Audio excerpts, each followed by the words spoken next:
Madhya Pradesh BJP media प्रभारी ने एक अलग ही मिसाल पेश की है। उन्होंने अपनी प्रशंसा में लगे होर्डिंग को खुद ही उतरवा दिया। उनके इस अंदाज को पार्टी के अन्य नेताओं के लिए एक नसीहत के रूप में देखा जा रहा है। तो किसने किसे किस अंदाज में दिया नसीहत, देखिए इस रिपोर्ट में।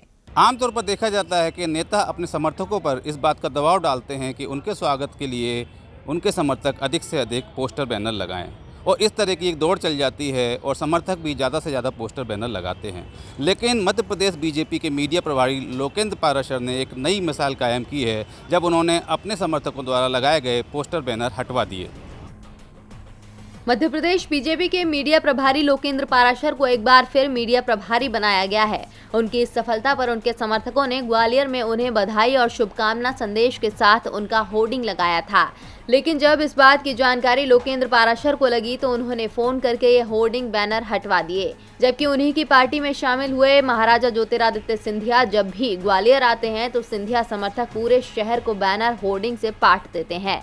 बीजेपी के अन्य नेताओं के ग्वालियर आने पर भी यही होता है, लेकिन लोकेंद्र पाराशर के इस काम की मध्य प्रदेश के राजनीतिक गलियारों में खूब चर्चा हो रही है।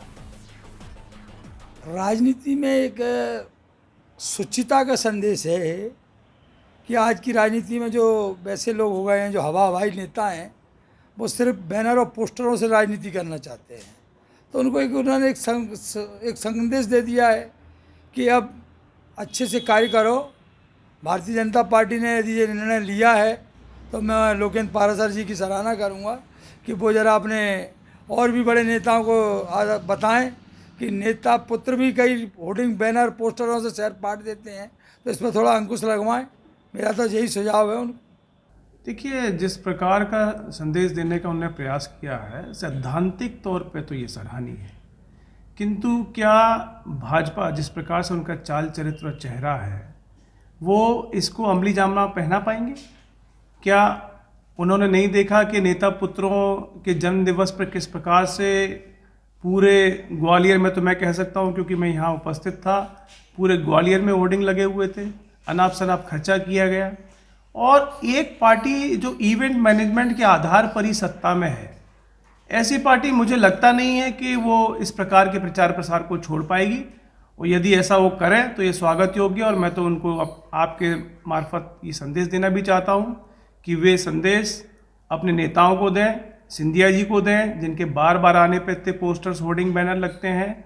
और बल्कि मैं कहता हूँ कि यदि इस पैसे को बचा के यदि कोई सामाजिक कार्य किया जाए या इस प्रकार के पैसे का सही उपयोग किया जाए तो उचित होगा। तो मेरा तो यही कहना है कि अगर उन्होंने कहा है तो उसको अमली जामा भी पहना है। माना जा रहा है कि अपने इस काम से लोकेंद्र पाराशर ज्योतिरादित्य सिंधिया और अन्य बीजेपी नेताओं को सादगी का संदेश देना चाह रहे हैं।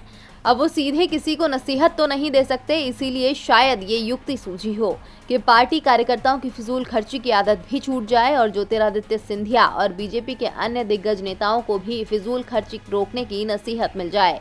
होर्डिंग बैनर हटवाने के बाद लोकेंद्र पाराशर ने सोशल मीडिया पर एक संदेश भी अपने समर्थकों को भेजा, जिसमें उन्होंने यही पैसा राम जन्मभूमि में दान करने की अपील भी की। अपने इस अनोखे अंदाज से लोकेंद्र पाराशर पक्ष विपक्ष के लोगों की खूब वाहवाही बटोर रहे हैं। बीजेपी मीडिया प्रभारी लोकेंद्र पाराशर ने अपने ही होर्डिंग बैनर हटवाकर एक नई मिसाल कायम की है, और फिजूल खर्ची को रोकने के लिए जो संदेश उन्होंने दिया है वो वास्तव में एक गौर करने लायक है। अब देखना होगा कि भाजपा के उनके ही नेता या विपक्ष के अन्य पार्टियों के बड़े नेता उनके इस संदेश को किस रूप में लेते हैं। मैं गजेंद्र इंगले, ग्वालियर से DB लाइव के लिए।